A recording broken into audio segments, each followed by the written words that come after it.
तर आजच्या सकाळची सुरुवात थोडी घाईतच झाली होती. पटकन स्वयंपाक करायला घेतला, म्हणजे पटकन होणारी काकडीची भाजी आणि गरमागरम पोळ्या करून घेतला. कारण आज जायचं होतं आम्हाला येळेगावला. त्यांच्या मित्राच्या शाळेत गॅदरिंग होती आणि त्यांनी इन्व्हाईट केलं होतं.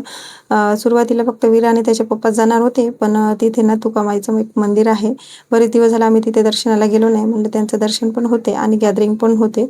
मग निघताना वाटेत आमचं गाव आहे, तर सासूबाईंना पण सोबत घेतलं आणि सगळे मिळून आम्ही निघालो. शाळेत पोहोचलो तर खूप छान असं वातावरण होतं. लहान लहान मुलं स्टेजवर डान्स करत होती आणि एवढी गोड दिसत होती ना, आणि त्यांच्या प्रत्येक स्टेपमध्ये शिक्षकांची स्पष्ट मेहनत दिसत होती. त्या छोट्या छोट्या मुलांना स्टेप शिकवताना किती संयम लागतो, किती वेळा प्रॅक्टिस घ्यावी लागते, हे सगळं त्यांच्या परफॉर्मन्समधूनच जाणवत होतं आणि ते बघून खूप छान पण वाटत होतं. कार्यक्रम झाल्यावर आम्ही तुकामाईच्या मंदिरात गेलो. खूप सुंदर आणि शांत असं मंदिर आहे आणि त्या ठिकाणी गेलं की मनही आपोआप शांत होऊन जातं आणि या गावाला तुकाराम महाराजाचं येळगाव असं पण ओळखतात.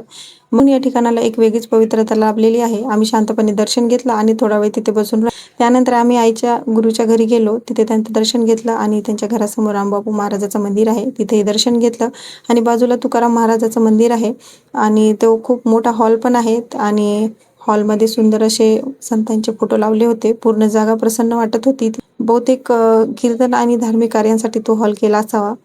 तर आम्ही ना इथे थोडा वेळ शांत बसतो, म्हणजे मनाला समाधान भेटेल. तर चला आपण इथेच थांबूया. आपण भेटूया नेक्स्ट ब्लॉगमध्ये.